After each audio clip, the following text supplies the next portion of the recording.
Hai semuanya, jumpa lagi sama Movie Crow. Gimana kabar kalian? Semoga kalian dan keluarga selalu sehat dan bahagia ya. Nah, kali ini Mimin bakal bahas sebuah film berjudul The Day After Tomorrow. Adalah film bencana yang disutradarai oleh Roland Emmerich dan dirilis pada tahun 2004 silam. Film ini menceritakan tentang bencana yang menyebabkan turunnya suhu bumi secara ekstrim di berbagai penjuru dunia dan menyebabkan kematian manusia secara massal. Nah, gimana cerita lengkap dari film ini? Gak usah lama-lama lagi, langsung aja kita masuk ke alur filmnya.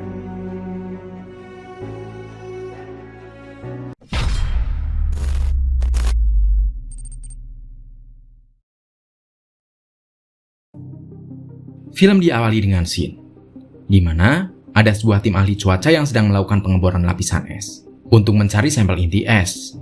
Jason melakukan pengeboran, sedangkan Jack dan Frank mengontrol bagian lain. Saat pengeboran dilakukan, tiba-tiba lapisan es di sana mulai retak. Hal itu membuat Jack dan Frank keluar dan melihat Jason yang berkata kalau dia tidak melakukan apapun. Namun setelahnya, lapisan es di bawah Jason amblas. Beruntungnya Jason berhasil selamat, dipegangi oleh kedua temannya, sedangkan mesin pengeboran jatuh ke dalam jurang es. Namun Jack yang melihat kalau beberapa alat pengeboran yang masih ada di seberang, kemudian nekat melompat ke seberang dan mengambil alat-alat itu. Untungnya dia berhasil kembali dengan selamat, walaupun sebelumnya sempat hampir jatuh, namun ditolong oleh Frank dan Jason. Beberapa hari kemudian, dalam konferensi PBB di New Delhi, Jack memaparkan penelitiannya tentang pemanasan global. Berdasarkan data penelitiannya, dia mengatakan kalau pemanasan global dapat mengubah bumi kembali ke zaman es lagi. Hal itu membuat tak sedikit orang yang meremehkannya. Tetapi ada juga yang percaya akan kemungkinan dari teori Jack. Jack segera menghimbau agar mereka segera melakukan pencegahan. Jika benar, mereka akan kembali ke zaman es. Lalu ada yang bertanya, kapan hal itu akan terjadi? Dan dijawab Jack, kalau hal itu bisa terjadi kapan saja. Tak lama setelah konferensi itu, anehnya sedang turun salju di New Delhi. Dan tercatat bahwa suhu di sana saat ini merupakan yang terendah sepanjang sejarah. Jack bertemu dengan Profesor Revson yang mendukung teori Jack. Profesor Revson menyampaikan bahwa pelampung pencata di Samudra Atlantik menunjukkan penurunan suhu permukaan laut yang signifikan. Dia setuju dengan ucapan Jack. Lalu bencana lain pun bermunculan, di mana di Tokyo tiba-tiba terjadi hujan es besar kepalan tangan. Hal itu menyebabkan banyak kerugian, bahkan korban jiwa. Jack diminta oleh istrinya untuk mengantarkan Sam anak mereka, yang akan menuju ke bandara untuk mengikuti lomba bersama timnya. Di dalam pesawat terlihat kalau Sam baru pertama kali naik pesawat, karena dia terus saja makan. Karenanya, dia diajak oleh temannya yang bernama Brian. Lalu beberapa kali pesawat mengalami getaran, yang membuat Sam semakin panik. Dia ditenangkan oleh seorang wanita di sampingnya, bahwa semua akan baik-baik saja. Namun, ternyata pesawat itu masuk ke area awan hitam, dan guncangan makin terasa. Untungnya, pesawat dapat melewatinya dengan baik, dan mereka berhasil sampai di tujuan dengan selamat. Sampainya di New York, Sam heran melihat kemacetan panjang yang terjadi di jalanan, yang memang sudah biasa seperti itu. Namun di samping itu yang membuat heran, bahwa banyak sekali hewan-hewan yang terlihat panik dan takut, serta berperilaku tak sewajarnya, seakan mereka merasakan ada sesuatu yang akan terjadi. Di rumah Jack, dia terbangun oleh suara telepon, yang ternyata adalah dari Profesor Revson. Profesor Revson mengatakan bahwa sepertinya apa yang dia ramalkan benar-benar akan terjadi. Jack lalu melihat berita bahwa terjadi penurunan suhu ekstrim sebanyak 13 derajat pada salah satu pelampung di Samudra Atlantik. Dia sangat kaget, karena perkiraannya hal itu tidak akan terjadi dalam waktu dekat ini. Sayangnya benar saja, cuaca ekstrim serta badai besar terjadi di Los Angeles. Dari liputan berita helikopter, tidak hanya satu badai tornado besar yang terbentuk, namun hingga lebih dari 5 tornado besar. Tornado-tornado itu memporak-porandakan kota Los Angeles hingga meruntuhkan bangunan-bangunan tinggi di sana. Korban-korban jiwa berjatuhan akibat bencana ini.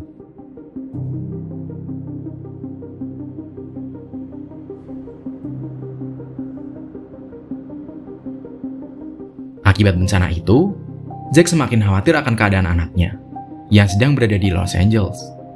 Dia menelpon Sam dan menyuruhnya untuk segera pulang. Sayangnya, pemerintah sudah terlanjur menurunkan perintah untuk menghentikan semua transportasi seperti pesawat maupun kereta. Sam, Brian, dan Laura memutuskan untuk pergi dan mencoba pulang. Namun di luar hujan deras sedang turun, hingga membuat macet dan banjir melanda.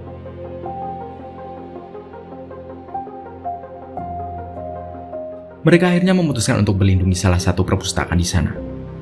Tetapi Sam kembali keluar karena dia mau mencari Laura yang sebelumnya tertinggal dan masih di luar. Kemudian, bencana besar pun datang. Gelombang tsunami yang sangat tinggi menerjang hingga menutupi setengah dari badan patung Liberty, dan air gelombang menyapu kota. Sam yang menemukan Laura segera memanggilnya dan menyuruhnya masuk ke perpustakaan.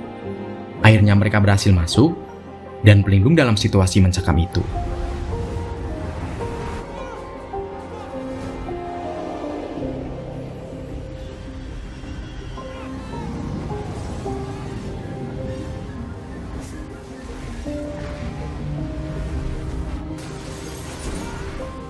Sam dan Laura lalu berniat mencari telepon yang masih bisa digunakan, yaitu di lantai 2.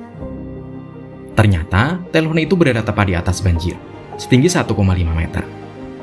Sam lalu nekat masuk ke dalam air dan mencoba telepon itu, yang ternyata masih berfungsi. Dia segera menghubungi sang ayah dan memberitahu kalau mereka sedang berlindung di salah satu perpustakaan di New York. Jack segera menyuruh Sam untuk tetap di sana dan jangan pergi kemana-mana. Dia juga mengatakan kalau cuaca akan segera berubah dan suhu akan sangat turun drastis. Saat itu, air di tempat Sam semakin naik, dan Sam sudah hampir tenggelam. Jack mengatakan kalau dia pasti akan menjemput Sam di sana. Dan dia juga menyuruh Sam agar melakukan apapun untuk membuat dirinya tetap hangat.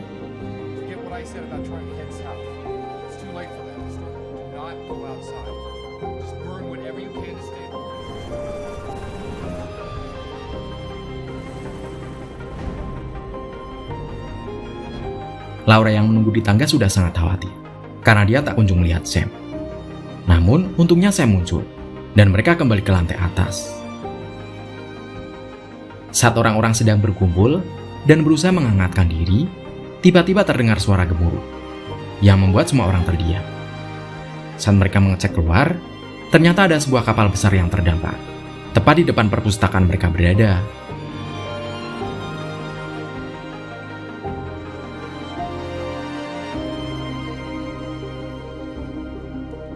Jack segera mengadakan pertemuan dengan para petinggi negara. Dia membahas tentang suhu bumi yang akan semakin menurun dengan suhu rata-rata mendekati zaman es. Dia memprediksi bahwa kejadian itu akan berlangsung selama 7-10 hari dan bahwa bumi bagian selatan akan sepenuhnya tertutup salju dan es. Di New York, genangan air yang sebelumnya masuk ke kota perlahan berubah menjadi es karena salju terus-menerus turun dan suhu turun sangat drastis. Seseorang melihat kalau puluhan orang keluar ke jalan dan memberitahukannya kepada yang lain di dalam. Seorang polisi di sana mencoba menghubungi sepupunya dan mendapatkan informasi kalau mereka akan dievakuasi ke daerah selatan. Sam berkata pada Laura untuk tidak pergi karena ayahnya menyuruhnya untuk tetap di sana. Sam lalu berusaha mengatakan pada orang-orang di sana agar mereka tidak pergi dari sana. Namun salah satu polisi bilang kalau mereka tidak akan bertahan di sana karena tidak ada cadangan makanan dan lainnya, serta salju yang akan semakin tebal. Saya menjelaskan kalau ayahnya adalah seorang ahli klimatologi dan dia diberitahu sang ayah untuk tetap di sana dan badai di luar akan semakin ganas. Jika mereka keluar, mereka hanya akan mati kedinginan di luar sana. Namun orang-orang juga ketakutan kalau mereka akan mati kelaparan jika mereka hanya diam di dalam. Sam pun tak bisa memaksakan mereka, dan hanya beberapa orang saja yang mau mengikuti sarannya. Di tempat lain, Jack mulai melakukan persiapan untuk menjemput Sam. Jack, Jason, dan Frank kemudian mengumpulkan peralatan dan berangkat menuju ke New York dalam situasi salju yang kian menebal. Sam yang ada di perpustakaan mulai melakukan apa saja yang mereka bisa untuk menghangatkan tubuh. Misalnya dengan membakar buku-buku yang ada di sana Orang-orang yang tersisa di sana juga mencoba mencari makanan yang bisa mereka makan, walaupun tidak ada jaminan akan ada. Jack dan teman-temannya yang sedang dalam perjalanan ke New York mendapatkan berita kalau kota New York ditutupi oleh salju tebal. Sampai akhirnya, mobil mereka menabrak gundukan salju yang sangat tebal. Mereka pun akhirnya memutuskan untuk berjalan kaki. Mereka berjalan kaki dengan mengikat badan satu sama lain, agar tidak terpisah oleh kencangnya angin.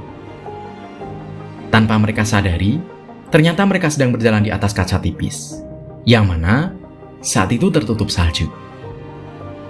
Karena beratnya barang bawaan mereka, kaca perlahan mulai retak, dan barang-barang mereka jatuh ke bawah, yang ternyata adalah sebuah ruangan di gedung tinggi. Frank yang ada di paling belakang pun ikut tertarik, sedangkan Jack menahan beban mereka. Frank lalu memutuskan untuk memutus tali pada barang bawaan mereka, agar beban mereka tidak terlalu berat. Tapi sayangnya dia melihat kalau kaca semakin retak, hingga akhirnya dia memutuskan untuk memotong tali yang ada padanya, dan dia pun jatuh ke bawah. Tujuannya agar Jack dan Jason selamat. Frank pun meninggal saat itu juga. Kembali ke perpustakaan, Sam dan lainnya sedang berada di ruang perapian, di mana Laura terlihat terbaring sakit di sofa. Awalnya mereka mengira kalau Laura hanya demam biasa. Namun akhirnya mereka menemukan kalau ada luka di kaki Laura. Dan itu adalah pertanda kalau dia keracunan darah atau septikemia yang bisa menyebabkan dia kejang septik. Salah satu orang di sana membaca buku tentang penyakit itu dan mengatakan kalau Laura membutuhkan antiseptik segera. Sam yang kala itu mengetahui kalau ada kapal besar yang terdampar di dekat perpustakaan, memutuskan untuk mencoba mencari kotak obat-obatan di sana. Sam ditemani oleh Jide dan Brian keluar menuju ke kapal itu. Setelah sampai di dalam kapal, mereka menemukan sebuah pintu yang mereka duga berisi obat-obatan. Sayangnya pintu itu terkunci. Sam pun mencoba masuk dengan mencari jalan lain, hingga akhirnya mereka menemukan penisilin atau antibiotik untuk Lauren.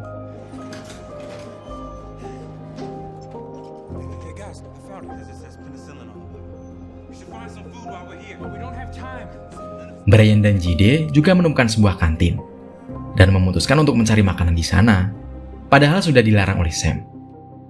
Suara gaduh mereka membuat sekelompok serigala di luar yang lapar mendekat ke arah mereka. Benar saja, serigala itu menggigit kaki Jide hingga terluka, hingga Sam berhasil melepaskannya, dan mereka segera mengunci pintu agar serigala itu tidak bisa masuk. Sam lalu memiliki ide untuk memancing serigala itu menjauh, hingga akhirnya mereka berhasil keluar melalui pintu lain, serta membawa obat untuk Lauren. Di tempat lain, Jack yang berjalan sembari menarik Jason yang sudah lemah, melihat salju yang semakin tebal. Dan dia memperkirakan kalau sebentar lagi akan mencapai puncaknya, yaitu bumi yang akan kembali ke zaman es. Jack pun segera memutuskan untuk mencari tempat berlindung.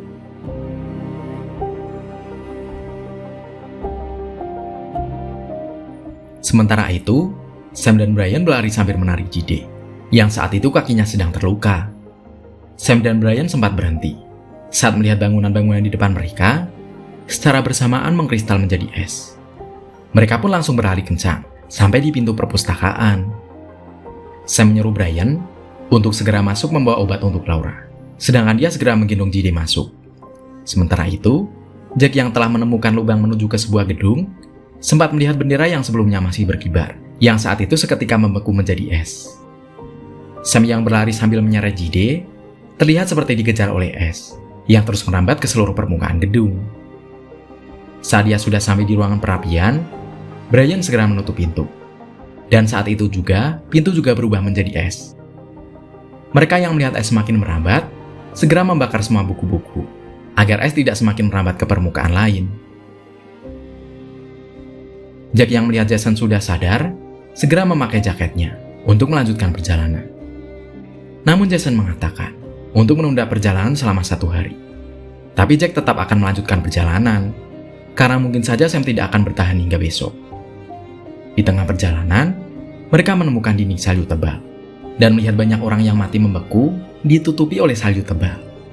Saat istirahat di sebuah tenda kecil, Jason bertanya pada Jack tentang kemungkinan apakah Sam masih bertahan, dan bahwa bisa saja Sam telah berada di antara orang-orang yang mati membeku di luar sana, Tapi Jack akan tetap menepati janjinya untuk menjemput sang anak. Scene berganti pada beberapa peneliti dan astronom di luar angkasa. Mereka melihat kalau badai Amerika Utara sudah semakin mereda.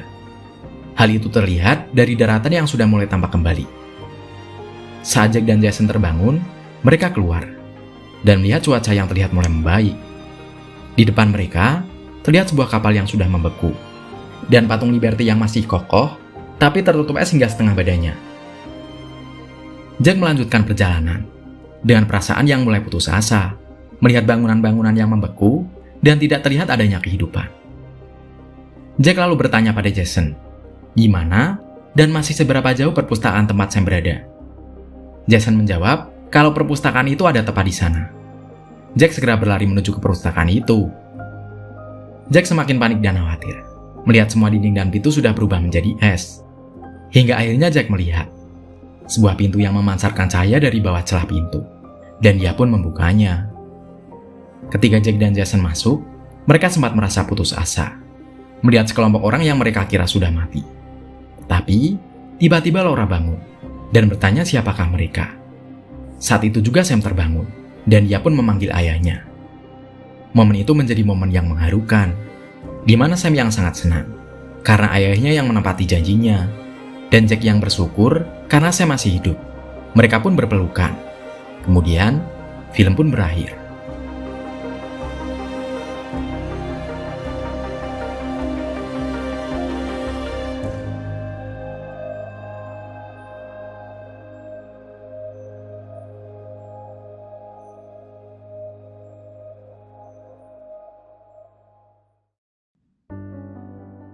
Walaupun film lawas, tapi tetap seru dan visualisasinya bagus kan?